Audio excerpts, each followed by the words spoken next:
Today I'm here with Denise Logan, business advisor and author of The Seller's Journey. It's okay to speak today.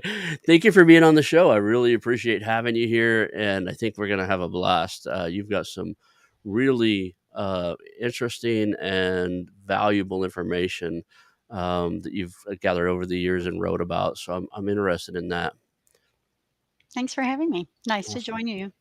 I think the place we always start, and it's very common for me to do on the show, is kind of your journey. How did you get here? Now you've got a very interesting path, but I'll let you tell it your way. How I joke around all the time, and say you were born, now you're on my show. Could you fill in the gap in between? But let's just kind of take a look at who you are and how you ended up being a business advisor, because your journey's been a lot different than most. And I love that you're using the word journey since that's in the title of my book, The Seller's Journey. I'm like, yay, bring it. There we go. In my early life, I was a mental health professional, and then I was a lawyer. And some of your listeners might be thinking, for heaven's sake, why didn't she stop herself from becoming a lawyer if she was a mental health professional? And I built a law firm in Washington, D.C. When we got a pretty good size, I realized I would rather put a stick in my eye than go to work one more day. And I did a super ugly, choppy exit from my own business, got rid of my house and bought a motorhome. And that might be a separate conversation we have over a beverage at some point. Yeah, I live in a tiny home, so we probably have some eye to eye there. Super fun. Yeah. So, what I thought would be 6 months where I would travel and kind of reclaim myself turned into several years where I traveled all over North and Central America in a 38-foot motorhome with two little dogs. And when I came off the road, I joined a friend's business who was preparing it for sale. Over the next 10 years, we took that business to the market 3 times, and he was unable to let go. And I thought, isn't this interesting? You could be me and wait too long and be ready to give my business away. Or you could be him and go too early and not be able to let go. So I left and did a research study to try to figure out, why do business owners get stuck and how could we help them be able to let go more simply? And then I wrote a book about it and have been out on the speaker circuit. I speak at 70 or so conferences a year about the psychology of owners and how to make it easier when the time comes to let go.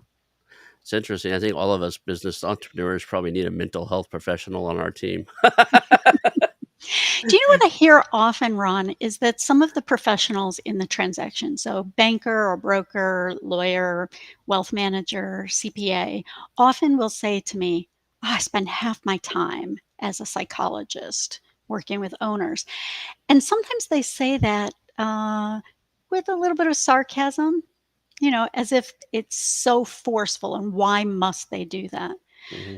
Instead, often they're focused on the transaction, but this is the single largest transition in the life of a professional when it is time to exit their business. And we were talking about this a little bit about before the show, and you and I have talked about this before. Sellers and entrepreneurs in general, we tie a lot of our, almost I'd say 90% of our identity to who we are and what we do, like our ownership of our business. I've been doing my best over the last couple of years to break that. Somebody asked me what I do, and I was like, well, I'm a dad. You know, I own a few businesses, but I'm a dad. I'm a podcaster. I do this other stuff. But, the thing I enjoy and one of me is, a dad who spends time with his kids. But that's a hard transition to make, and almost a conscious effort every day to not tell people, well, I'm an acquisition entrepreneur. I buy businesses, or, I'm a pest control company owner. I own a pest control company. What I know that's part of what your book does, is help you like figure out what's next, right? I was reading it, and it was I love the story. It's a story format as opposed to just a lot of business books are just like bullet points and do this, this, and this action steps. You've done a really good job of putting it in. I forget what it's called, but a fable or Yeah, it's a yeah. business fable. Just to frame that, and then I'd like to circle back to that question Okay. about why owners get stuck with their identity. So the book, The Seller's Journey, is written as a business fable. It's the story of an owner 1 year after he exits his business. And Hmm. he goes on a trip across Glacier National Park with his banker, his lawyer, his wealth advisor, and the private equity buyer who bought his firm. And some of your listeners might be thinking, which one dies? And you might have your own idea of who should get shoved down the crevasse. But the purpose of the story is as they're crossing the glacier, they relate the physical obstacles they're facing to the emotional obstacles that they each faced in getting that transaction over the finish line. And, coming back to the question that you started with, which is why owners identify so strongly with their business. There's some psychology behind why that is and how we can lessen it.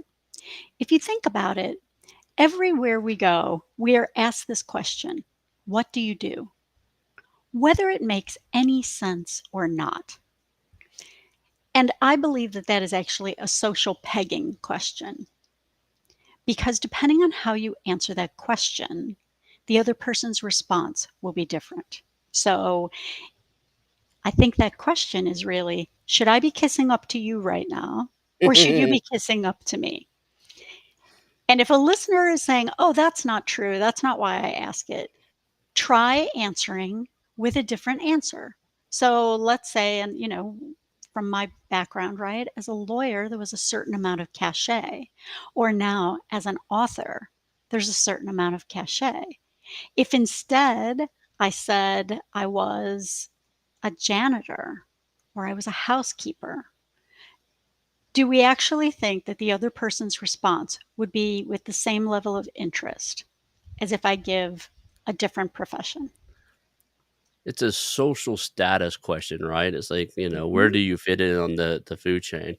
Yeah. And you know, I don't ask that question when I meet I don't people. ask it anymore either. Like, I ask people what makes them happy. What do what kind of action, what do you do? When I say what do you do, I'll say, what do you do that makes you really happy? Well, I work that. No, no, no, not where you work, not what earns you money. What do you enjoy doing, right? You know, I've been So when trying I'm to.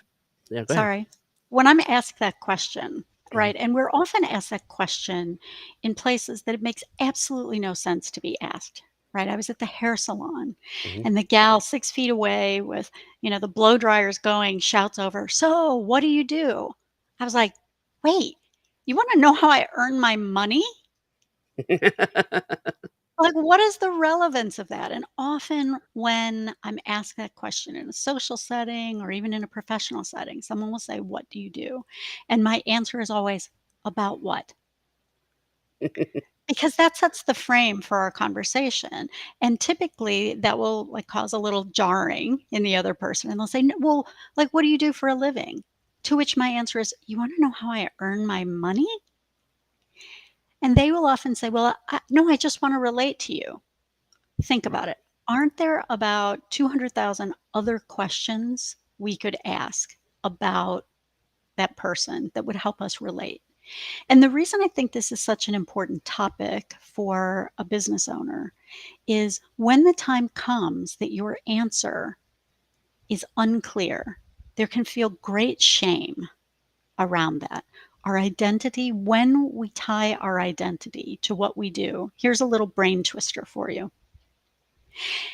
If what you do is who you are, when you don't, do you not exist? I love it. If what you do is who you are, and then when you don't, do you exist? Interesting. Because in many ways, we listen to owners as they are approaching their transition. They will often say, it feels like falling into a black hole. Who will I be? You will still be all that you are. It just doesn't have to be tied to how you earn your money. And I think one of the things that we often see with owners is they sell their business, they receive a sack full of cash, Mhm. and then all of that turmoil comes up. And if they are not either prepared to go through the turmoil or have someone to guide them through it, they will quickly throw themselves into another business. They will buy another business without evaluating whether or not that is the business for them or whether that is even a worthwhile business for them to acquire. And that is moving away from the cognitive dissonance of who am I without my business. And I never thought about that. As human beings, we find different ways to escape, and as entrepreneurs, a lot of times, if there's other things going on in our lives and our families or stressful events out there, we just dive into the business and put more hours in, right? So we escape the outside world a lot of times by focusing on the exact business in front of us at the moment. And when that goes away, that ability to escape, you got to deal with all that extra stuff that you've just been putting off, and probably is not as good of a state as it would have been if you'd have dealt with it the day it came up, right? The stuff you've been putting off. Oh, So so much. Can I tell you a story that puts that into absolutely. context? So, and what I'll say is, some of the stories that I might tell, don't get hung up on the dollar amount or the Mhm. actual type of business, because the emotional arc that an owner goes through in their transition is the same, whether we are talking about a $50,000 hair salon or a $500 million manufacturing company. So, this particular story is a story of a man who owned a manufacturing company, $85 million company. 8 weeks before the closing, he suddenly announced that he would not take a penny less than 9 times EBITDA. Never mind that he already had a deal at 6.2 times EBITDA. So that's a significant growth that he suddenly demands 8 weeks before closing. So all of the advisors in the transaction are rushing around, like the lawyer is telling him, you're going to get sued. The banker is telling him, that's the best you're going to get. And he stopped returning anyone's calls. He ghosted and pulled back. So the banker invited me in and said, I think my seller went crazy. I'm like, yeah, sounds like it. Let's see if we can figure out what scared him and what hidey hole he's in, and can we coax him out? So, what I learned is that his original plan was to sell the business, buy a sailboat, and sail around the globe. You can get a pretty good boat for 85 million. So, it's probably not really about the money. And then what I learned is 2 weeks before he asked for this unicorn of more money, his wife had said, I'm not doing that. I do not want to be stuck on a boat with you far away from my grandkids. That is not happening. And can we agree, Ron, that he is not coming back to tell the deal team that the deal is off because my wife won't let me do what I want to be doing?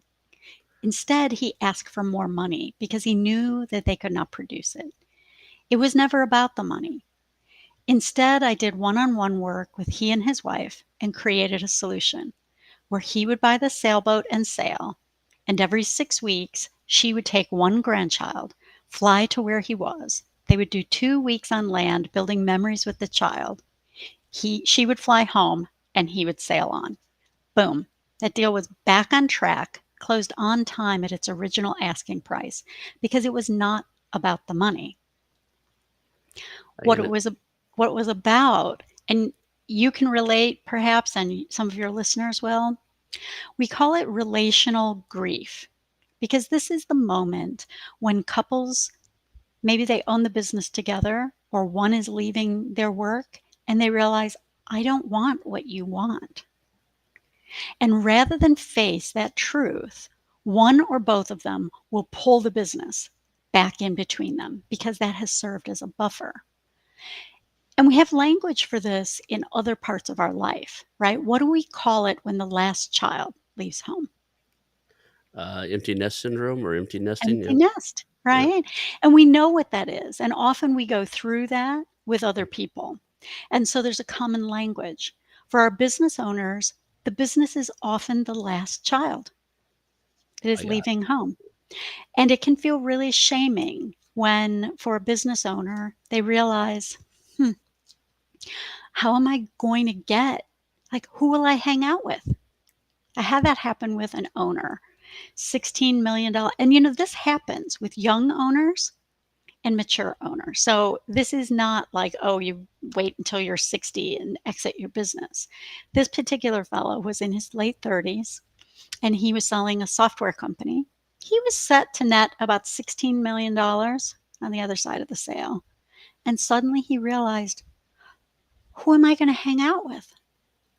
All my buddies have jobs.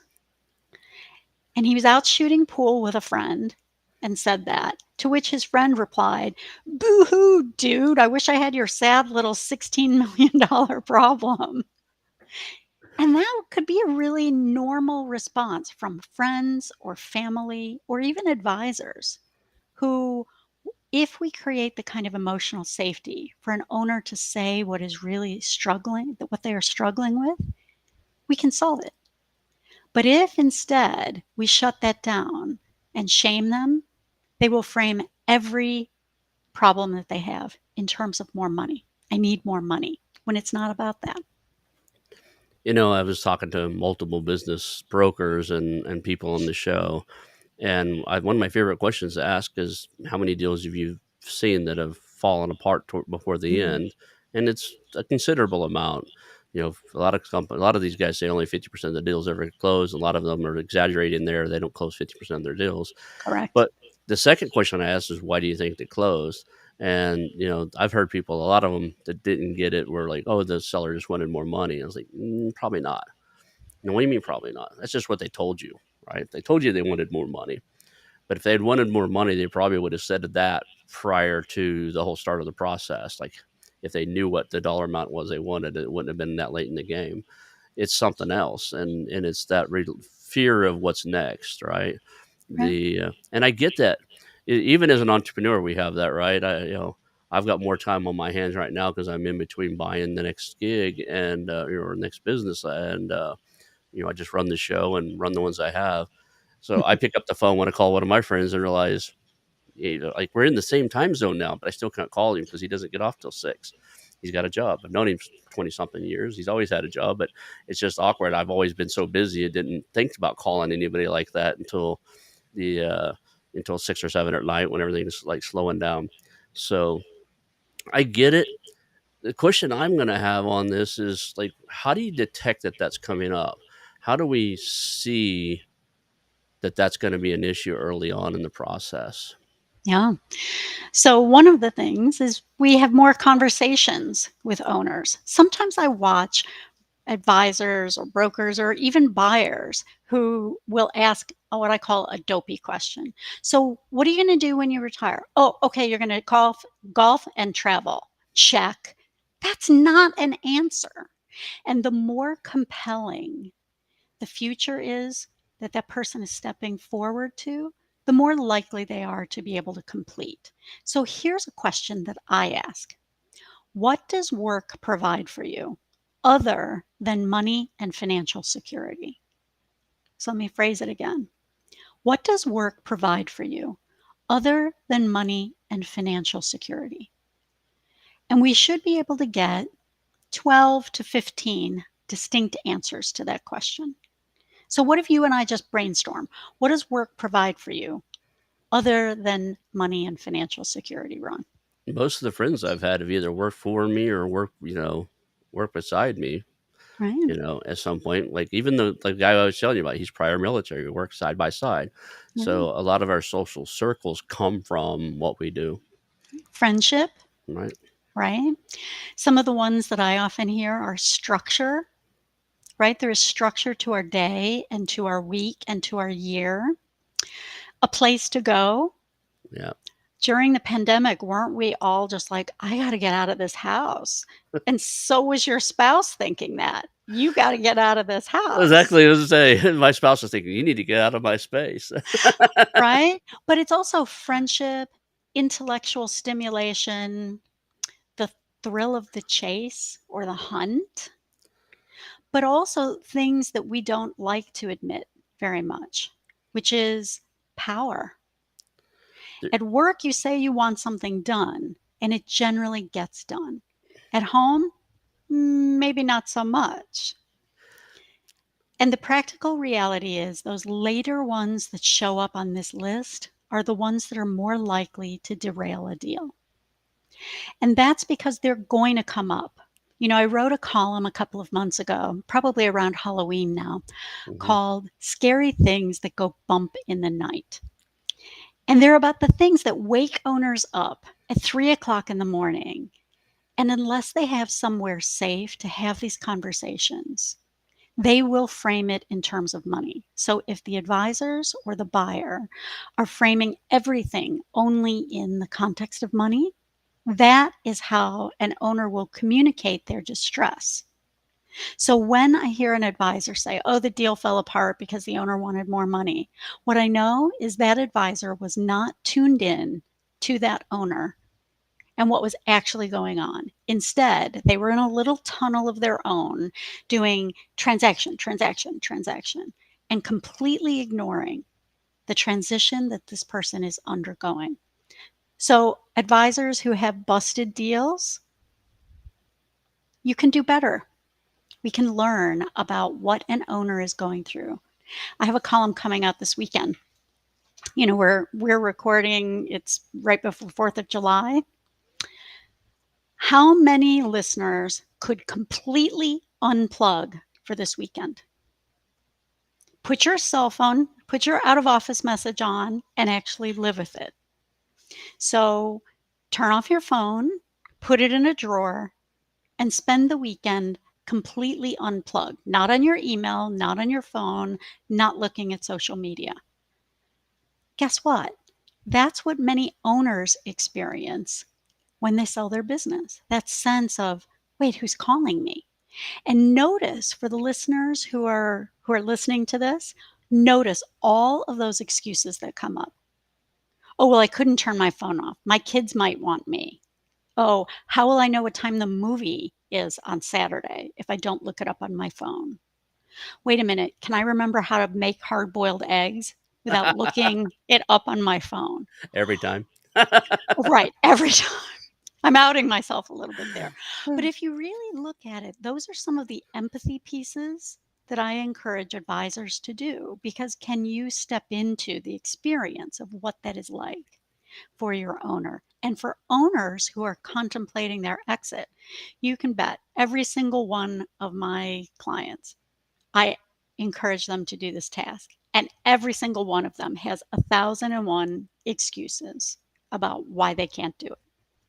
It's interesting is I've been doing it for a while to the extent that until we moved here, when we went home for the weekend, we lived in a private valley. We bought a little Mm. place out in the middle of nowhere. You drive down our driveway out there, and cell signal goes away.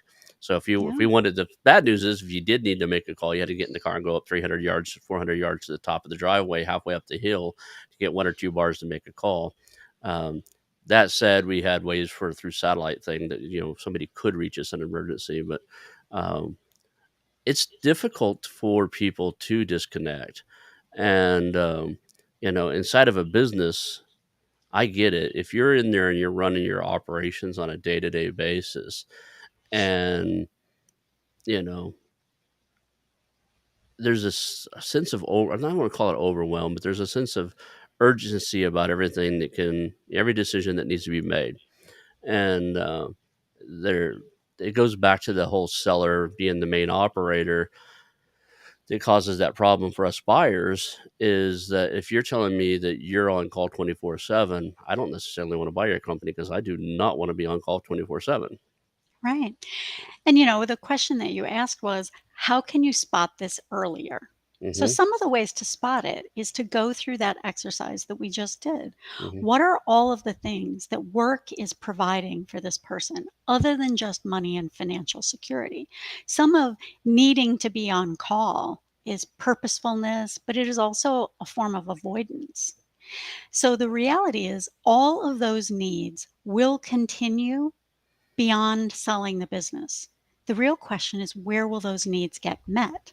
So let's just use friendship.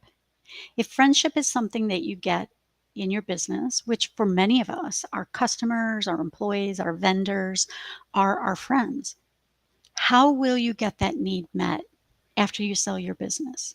Because otherwise, it is going to come up close to the time of the exit and scare the pants off this owner.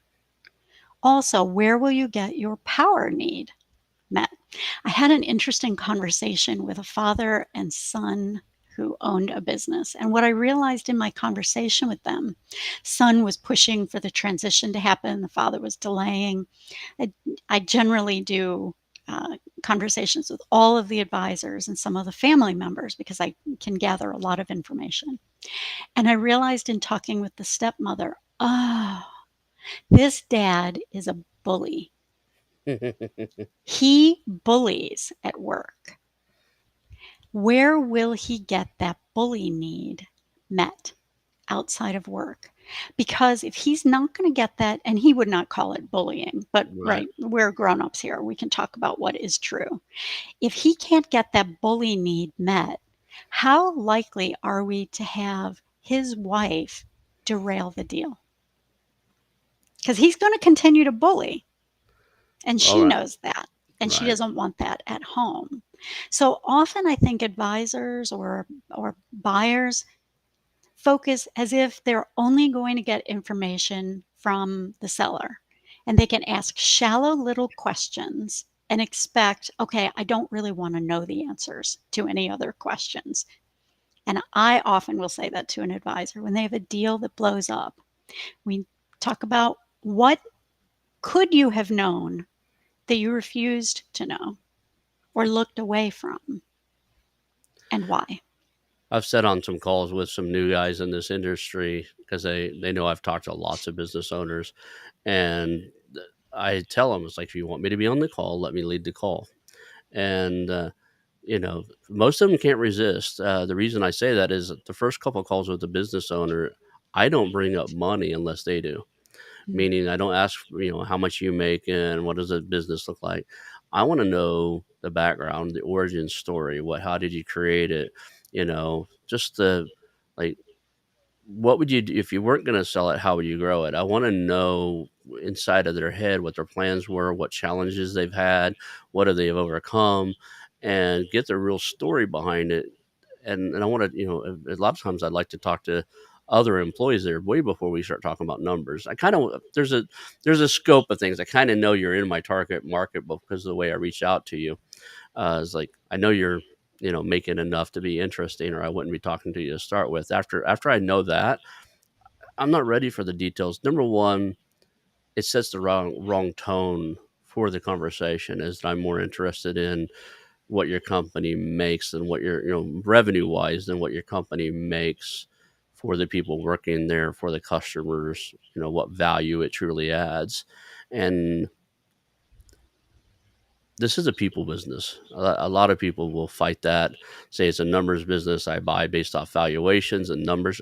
Yeah, you do, but you'll never get to the other end and get that acquisition done if you don't deal with the people in front of you. And I think that's where you specialize. I think that you can see that this is way more a people business than a numbers business. Yeah, I work both with owners and with advisors and buyers. So, because there is emotional work going on for everyone in that transaction. I'll give you another example. I was speaking at a conference and I had a fellow from the audience say, I don't understand why this deal fell apart for me. And it was a family run business, multiple generations in the family. And he was dealing with the son in the business. And when he first started, he was like, oh, yeah, don't worry, my dad's on board with this. And then come to find out close to the end, no, the dad was not on board with this. And so what I said is, how is it possible that you didn't have a conversation with the dad in this situation? And he was like, well, the son said, he was on board. If the son said our books are good, would you not have done a financial audit? No, in no possible way. And what I think is that this is a place for buyers and advisors to notice where their own skill set isn't as strong and either get some training on that or bring in another resource who can help ferret those things out. Because we all have blind spots. Look, I have a social work degree because I did not want to do math. So I am not going to be the transactional person in the process. I'm the person who's going to deal with what's happening emotionally. Why, when the seller reacts like this, does the buyer react like this? Because everyone's emotional interchange is causing friction in the deal. And the dynamics go up with the number of people involved too, right? So, Mm, in general, rule of thumb, I'm not interested in any business where there's three or more owners because mm, and it's on me more than it is on them. Um, when you have more than three or more high equity stake, meaning decision makers that have to have all three people in alignment. I'm really good at getting one person to align with me, see my vision, agree with me, sometimes two, but that third, fourth, there's always just going to be one out there it's just not going to work that well. And historically, I've been avoiding like anything with three or more majority shareholders. But on call number two, if I find out on call number one there's two other majority shareholders, I need to talk to them right away, right? And you'll find more often than not that if you talk to them individually, they say different things. mm. They But they have isn't that different in any relationship? absolutely. Right? That's the truth in any relationship. And I think what happens is a lot of times buyers and advisors and sellers lose sight of the fact that we behave in business. There are all kinds of drivers that cause this. And sometimes, I hear this, I'll call it a myth in the industry that time kills all deals. Time is not what kills deals. What kills deals is unprocessed conversations and emotions. So here's something that often happens. I was just listening to this recently with someone else. We'll have someone say, I can't let my employees know we're selling. Like we have to keep it a secret. You're going to come and look at the business in dark of night with a flashlight at 11 o'clock at night. So let's just get real, can we? This is like pretending your children don't know what's going on in your household. Employees and children know a lot more than we give them credit for. And what buyer would want to buy a business if the seller is saying, I can't let my employees know because they might leave? Your employees are not chattel, they're not product that we're selling. And I'm not suggesting that you have to blabbermouth everything to everyone in the company. But I think what happens is owners often they scare themselves and advisors scare owners with this you have to keep it quiet. You can't tell anyone. Can we talk about the emotion about what's going on in that and some of the neurobiology? Can we talk about Absolutely. that? Yeah, let's do that. All right. So, for your listeners, you'll have to imagine this, but for those of you who are watching, you will see it live. So I'm going to use my hand as if it's a representation of our brain. Okay. And for you who are listening, do this. Hold your hand up, and your thumb is the amygdala. Amygdala. That's the fear sensor in our brain. It's the oldest part of our brain, and it is designed to keep us safe. But it's a little bit stupid. Okay. It is always scanning the environment, looking for danger. But if when you were a little boy, Ron, you were attacked by a big black bear, your amygdala would spot a black dog and think it's a bear and signal you to run. So, this helpful part of our brain is just a little dumb. The amygdala, the fear sensor. So, do this take your thumb, wrap it, put it across your palm, and wrap your fingers over the front. So, Ron, will you do that with me? All right. Okay.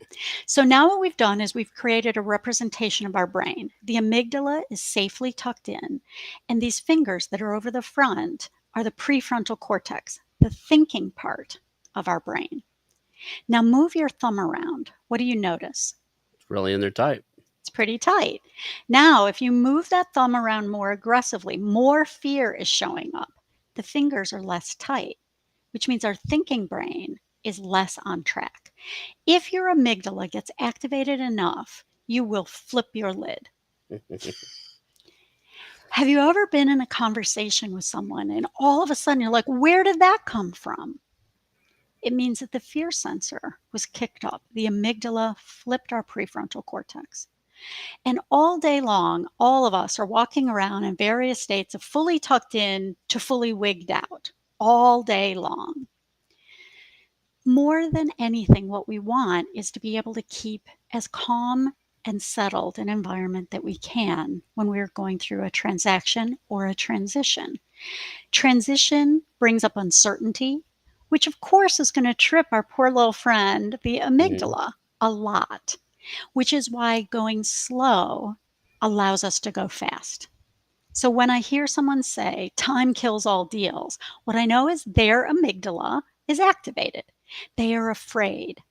Oh my gosh, the deal might fall apart. All their fear is up. So when I'm involved in a transaction, I'm often working with the advisors too to help soothe them, to keep them steady.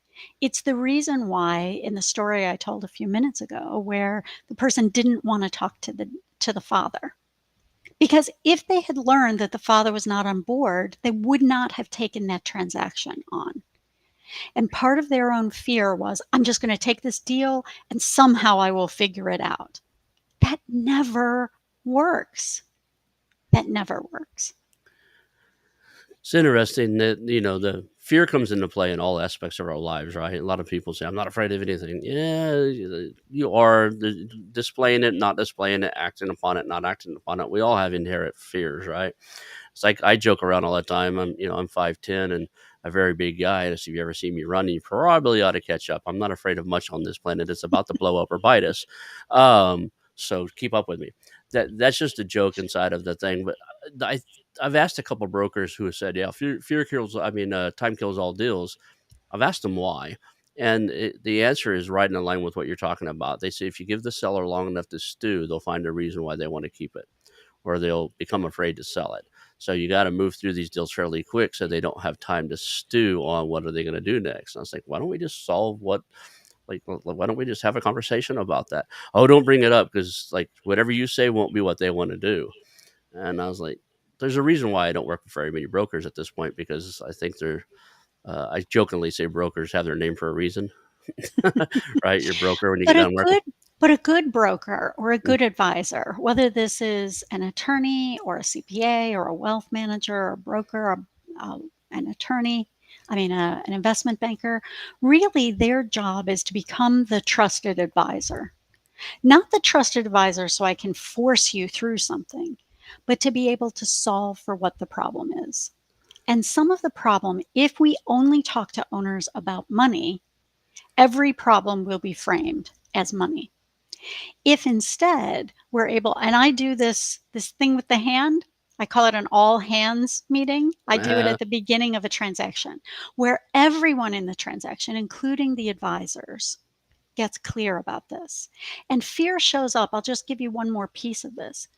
Fear shows up for us in one of five ways: fight, flight, freeze, fawn, FAWN, and submit. So it's fight, flight, freeze, fawn, and submit. And you probably know some of these. We know fight, right. right? Got your dukes up. We're going to argue, be combative. Now, fight, flight. Flight, that person stops returning your calls, they pull away. Freeze. Freeze can look like slowing things down, overthinking it. Fawn. In a professional setting, fawn looks like people pleasing. Okay, okay, I'll totally get you those documents. Yep, I will. And then they don't. And submit, if you have ever had a teenager in your house, you know what submit looks like. Fine, all right.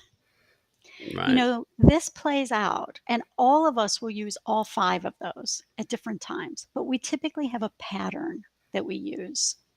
So for me, mine is freeze, fawn, flight. I will get to submit or fight, but only if I haven't been able to get away. So, knowing that about myself, I watch for it. If I start people pleasing or over promising, I know, oh, I'm unsettled. I need to slow this down so I can get my prefrontal cortex back online. What is your pattern, do you think, Ron? I definitely am argumentative and not afraid of a good fight. Taught martial arts for years and years, so I'm not afraid of confrontation. So I think that standing up for myself is one, and then I think the second one probably would almost be the Flight. font, I wouldn't fly as much as I Mhm. would. Yeah, yeah, I'll get that to you, and then I try to think Oh, of a different fawn. way to, fawn, right? And then I tried to come up with a different way to have the conversation in a non-argument. I say I fight, but I don't. I do it in a crafty way. I don't want a heated argument, but I want us to have our conversation and both of us be heard. And I make sure that you're heard, but I'm also going to make sure you hear what I have to say, right? And then the Yeah, and next if day, go ahead. and if listeners are having a hard time saying, "Wait, what is my pattern?" Here's the news. Spot your spouse's pattern, right? I'm not gonna have you out your spouse on on your podcast and on a live stream. We're not gonna do that, but you can think if you think about this in relation to your spouse, you'll figure it out right Yeah, away. If you don't know what your pattern is, ask your spouse. And this is outlined in the book. The characters go through this. right. The reason it's important is think about the fact that fight is actually a fear response. It is. So instead of kicking up and getting back into a fight with the other person, if we're able to slow down enough to say, oh, wait, Ron must be afraid of something right now. What just happened? So we do what I call pausing the content to deal with the context. So the content is the deal, the argument, whatever the term is that we're talking about. The context is what's going on under the surface. So think about this. You know the argument that you have with your spouse about why you put the mustard back on the wrong shelf in the refrigerator? Can we all agree that is not about the mustard, that that is I've given up on about that one. something else? And you can continue to argue about the mustard or whatever your listener's version of that is. Or you can press pause and realize, wait, what is my spouse really upset about? What's really going on here? And so I always say when I speak at a conference, you're going to hear about what goes on in your deals, and you're also going to solve the problem, the argument that you have at home that goes on and on. This is playing out all the time. And it's playing out not only between buyer and seller, but with the advisors. Can I tell you a different story that puts that into Absolutely. I love context? stories. Tell me a good one. Okay. So this was a dental practice transition. So we had 3 parties involved. We had 2 sellers and a buyer. And the 2 sellers had been in business with each other for about 35 years. And they decided the way they wanted to exit was we would have a younger dentist join the practice, and then she would buy out one seller and then the other seller over a 5 to 7 year period. Pretty good plan. About 8 months into this process, one of the older dentists realized, I like it. I'm ready to go now. And she went to the buyer and said, will you buy me out now? The young buyer was a little bit like, okay, I'll do that, but wasn't really fully prepared. What we found was that the other seller was completely distraught about this happening. And for a variety of things that were going on in the transaction, things started to unravel. So the business broker invited me into this process. And here are some of the things I learned when I came in. And this ties back to our secret, right? What happens when someone is holding a secret? So we'll call it the willing seller, the recalcitrant seller, and the buyer. We've got those parties. So the willing seller had applied to a PhD theology program that started in 3 months. She had not told anyone. The recalcitrant seller had been twice divorced, not by her choice, and her mother had died when she was a youngster. So we had huge abandonment issues coming up for her. This was the longest single relationship in her life, and she suddenly felt like she was being ditched by her partner because her partner wasn't saying what was going on. Now, our buyer was expecting a baby and had not yet begun to show. Her husband was buying his business at the same time, and she had tried to purchase 3 prior dental practices, each of which had fallen those deals had fallen apart at the last minute. The most recent one being her stepfather, who sold it to a DSO and announced it at the staff meeting. Mm. Can you just feel all of the emotion that was going on? Once we were able to get the secrets out, things settled.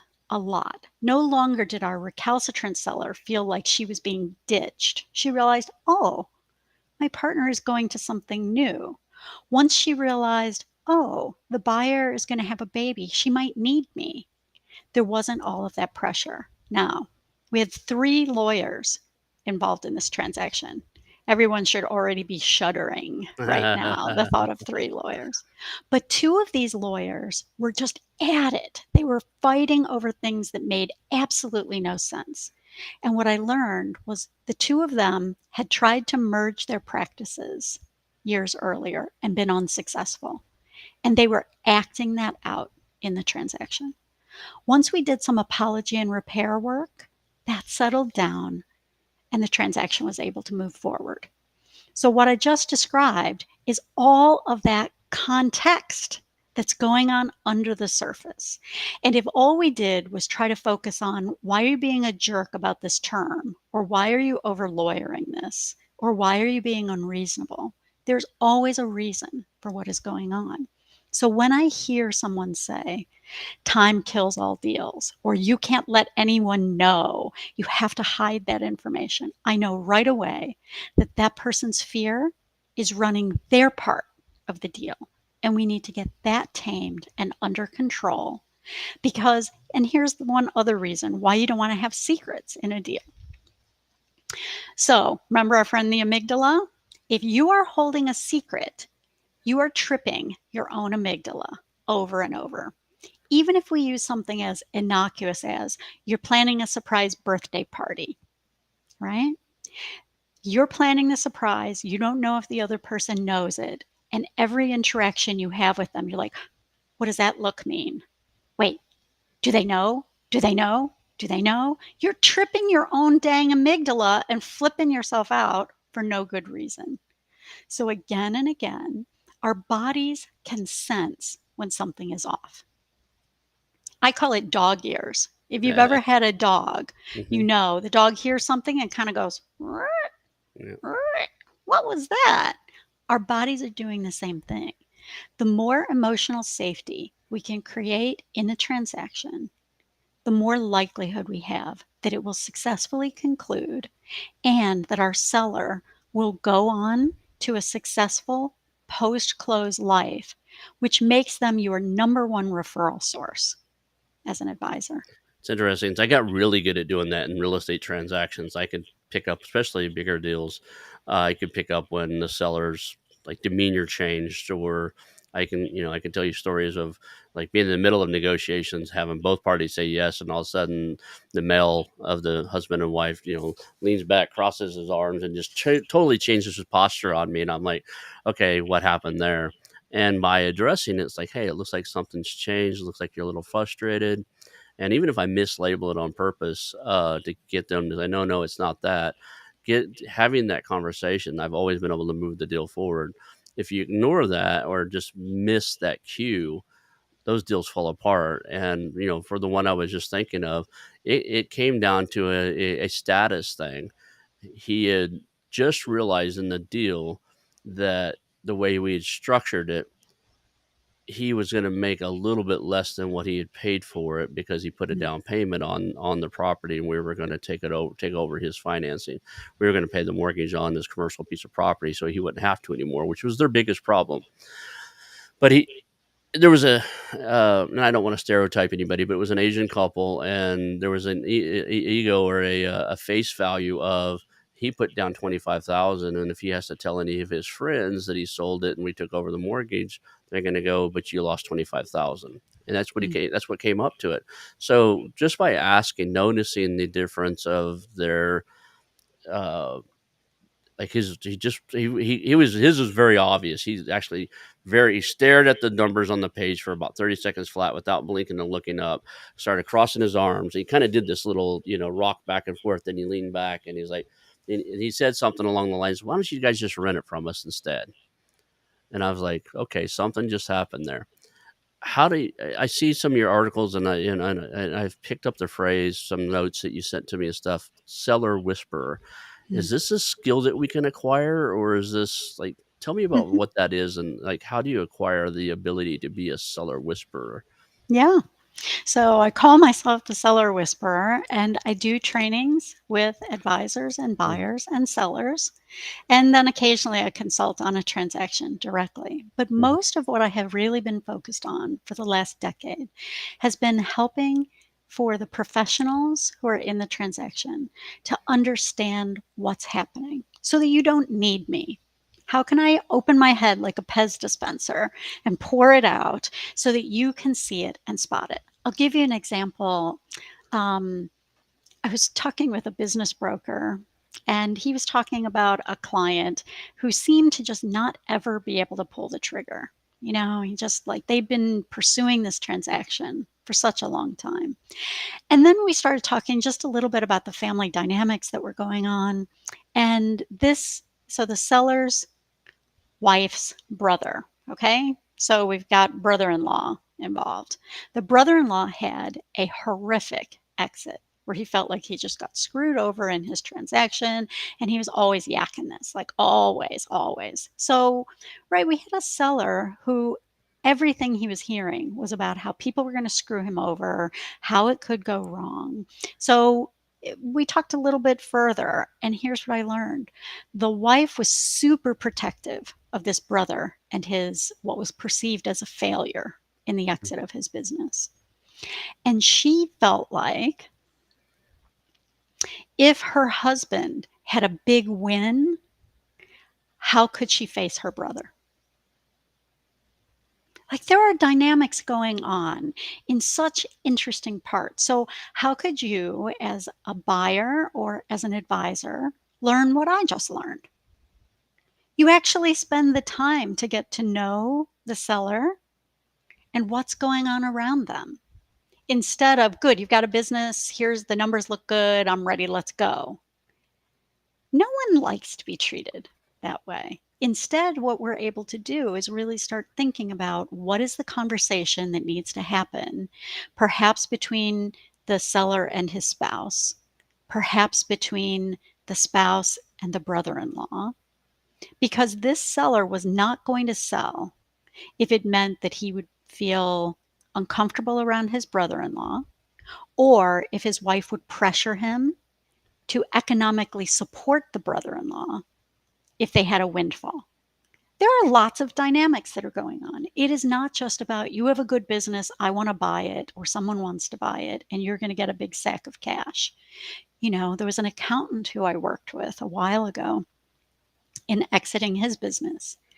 And over, he was stalling, delaying. He had what I call oh my syndrome, mhm. one more year. One more year, yep. Oh my, one more year. Um, and when we dug into this, his wife was a spendthrift. I mean, she just went through money. And there were a number of reasons for that. But he said, I would rather wait and have her get the money after I die than have to deal with the conflict that we're going to have by selling the business and having that money and needing to regulate her spending. Now, there's work that we can do around that. And he and I did do some work, and he did ultimately exit his Mhm, practice. But unless we understand what the drivers are, and that comes from having real conversation instead of skirting away from it. I get it. Again, it's just we're these are not just businesses. These businesses are run by, built by, and managed by human beings with all the baggage that comes along with them, right? And one of the things that's kind of opened my eyes during the show today was you're not just buying the business from the seller, you're buying it from the seller's wife and his direct connected social circle, right? Mhm, mhm. And all those people play an influence on how this transaction's going to either succeed or fail. And, when I heard you say earlier you don't like to work with businesses that have more than 1 or 2 sellers, that's a perfectly reasonable expectation that you have. But also, if you wanted to do that deeper learning to understand how to navigate those Mhm. dynamics when there's more than 1 seller involved, that's a piece I'd be happy to chat Awesome. with you about, and how to come into, because those dynamics are always happening. Right? There was a private equity firm that was interested in buying a family run business. And the husband was ready to sell, the wife was not. And they invited me in to have a conversation to sort out what might be happening. And so the wife said, well, this business is going to go to our son. You could tell a little bit of the facial expression from the father. He was not too interested in that. And I was like, oh, how long has he been in the business? Oh, he's a sophomore in college. I was like, oh, is he interested in acquiring the business? Well, no one had had that conversation. So I had a conversation with the son, and he said, I do not want to go in that business. I hate that business. That's like the favored child in this family. I will get 3 PhDs if I have to stay in school until they sell that business. Well, wouldn't it be nicer to have that conversation? So I facilitated a family conversation where it became safe for him to communicate that. Then I did grief work with the mom because for her, this was a huge letting go of a dream that she had. They felt that they had sacrificed a lot to create this business for their son. And the fact he didn't want that felt like a rejection of them. Once we processed that and got that cleaned up, that business sold to the private equity firm. They took their capital. They were able to go on and have a successful life. So over and over, there are more things that are happening, but they're things that when we dial in and pay attention to just what we know as humans, a lot of it comes forward. I see that a lot. I probably did it myself. My father turned over when I was 16. My father turned over a painting business to me, and I helped him run it until I was 20 when I joined the military. But I joined the military to get away from it. It was like I just didn't want to work on the hot sun anymore. I just didn't want to. And I haven't painted a house since then. I own a bunch of real estate. I buy and sell real estate, but as far as lifting a paintbrush, it's not happening. so Right? I painted hundreds of houses in between that time I was 16 until the time I was 20, and there's some psychological thing there that I just don't want to do it no more. It's funny. I have a good friend who I had. He passed away, but Mm, his father had a very successful business that was created by his grandfather and him, mm, and the expectation was is he was going to get it next. And what manifest is he was horrible at math, and this was an economic advisement company, mm, right?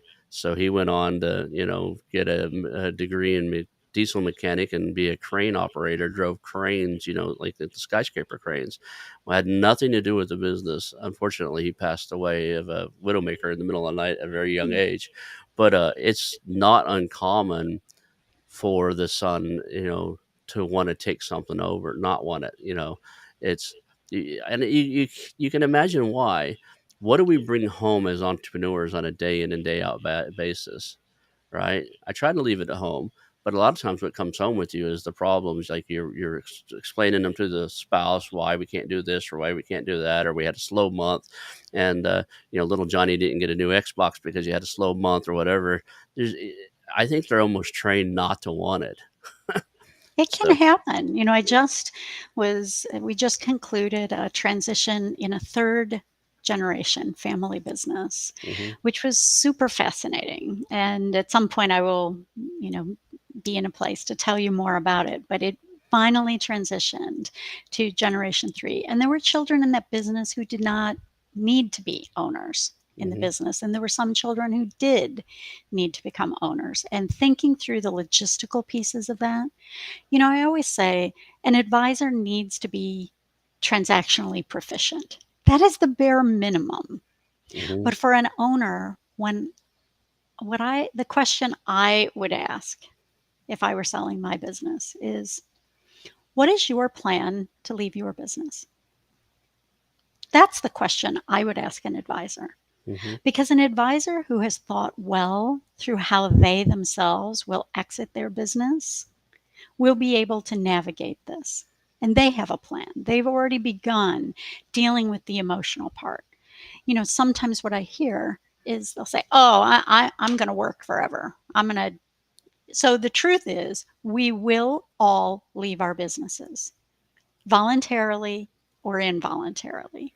It is when, not if, we will leave exactly. our businesses. And I wrote a column, I think late last year, that is dying at your desk noble or tragic?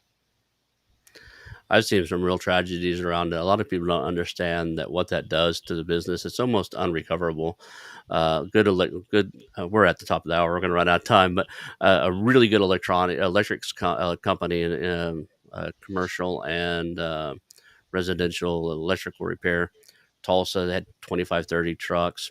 Owner dies, and they couldn't. They end up having to auction off equipment and stuff like that because by the time it got through probate, the story I heard through a couple of brokers who had tried to get their hands on it because I was trying to get to talk to them was the owner passed away and nobody else had a check or writing authority at the banks. Nobody, you know, pretty much he did everything. He had 27, 30 something like electricians working for him, and you know, they couldn't even cut payroll because all the counts and stuff were had a single signature authority, right? So by the time they could, it was just an auction off of assets, trucks, and stuff like that. Everybody else was gone because they hadn't had a paycheck in a while, and that happens. So I It hundred makes me percent, mad. It yeah. makes me mad that the advisors who are around this owner Hmm. did not step up into the courageous role that they need to be in. Yeah. You know, when I hear the low close rates that happen in this process, that is a tragedy. Anytime an owner takes their business to the market and is unsuccessful, that has an impact not only on them and their family, but their community. This is noble work that we are invited to do when it comes to helping to transition a business. Whether you are the buyer or you are an advisor, we have a responsibility to come with care to this process because I often see some snarky things that go on with advisors who will say, oh, this owner thinks things are worth too much. You know, we're dealing with other human beings, and we all know this is a response of grief when you realize I've put all my time into this business and I thought it was worth something and it's not. And while you may choose to not take that sale or process that transaction, we can have empathy and compassion for the other person who is on the other side of this and not leave them battered and broken and dragged through a transaction or dropped because we can't make a buck off that. There is so much more for us. And I believe that we are put here to guide owners through the most vexing chapter in the life of their business, which is their exit. No, it bothered me so much to watch that happen that I reached out, got an attorney, and who understood estates and probate and some other stuff to see if we could put together what I was referring to as a fast action team, a team of people that could be called. Say an owner passes away, we could jump in using our own funds or whatever, run it until it could be transitioned and potentially be in line with being the buyer if we wanted to, and all the advisors, the attorneys, the CPAs and stuff said, you know what, it would take so long to get control where you could actually do it, and you would be risking all your capital without the ability. Because no, if they've done that, they've left nobody with the authority to approve you to do it. So you would be risking everything. So if you went in, say you like that electrical company, had I went in, paid the salary for the first few weeks, helped run it until probate got through and intentionally being the buyer, it only take one of the people in the probate case to say, no, we're not selling it to you. And I would have no recourse to all the money I put in because nobody at the business had the authority to sign for something saying I could do that. So, Right. what is the lesson that we can offer listeners about that? Because I don't want to leave people with just that. What is the lesson we can offer them? I have my idea, but I know you I have an honestly idea think the too. lesson is no single points of failure. Everything has a backup. Everything has instructions of what to happen if something happens to you. And I'm a big believer all the way down into insurance policies, but just thinking about where are all your single points of failure. If something happened to you and you could not show up to work for the next 30 days, 6 months, or God forbid you're dead, what happens? And by thinking through that, you really set people up to succeed or have a better shot at doing something if something does happen to you, right? Yeah, I think owners believe that there will come a day when they realize, now I'm ready to sell my business. And as if we will know the marker, we will be able to execute on that sale and it will happen smoothly. Selling a business is not like selling a house.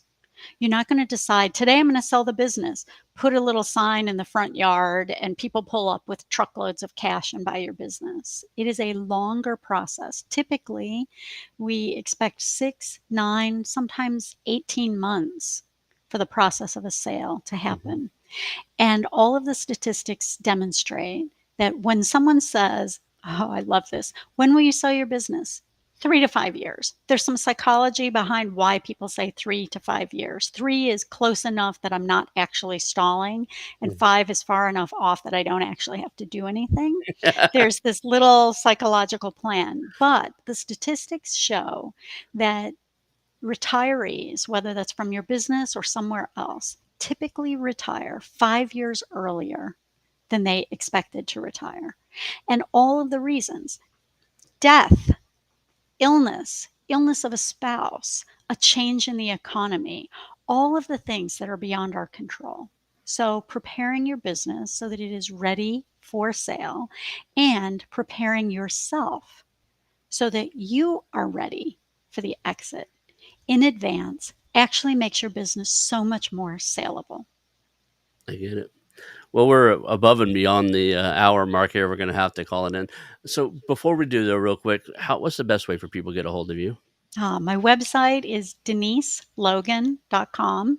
You're welcome to email me. It's denise@deniselogan.com. Nice and easy. The book is available on my website, and we've put a discount code of, if you put in the code exit10, oh, yay, the seller's journey. If you put in the discount code exit10, you will receive free shipping and a discount on the book. And if you want to learn more about how to prepare for your exit, or you'd like someone to come and talk to your organization, please contact me. I'd love that. I Uh, enjoyed our chat today so it much, was Ron. wonderful. I look forward to. I'm going to find a deal out there where we really need you and just bring you in and see you work, because that's the best way to learn, right? If I find the right deal and we make it all the way through, it's almost like getting free mentoring. I get to see you work, see what questions you ask, and you know, learn from you too. So, and then I get a great business on the other end. So I appreciate you. I appreciate your time today, and we need to call it an end. Thanks so much. All Stay right. well.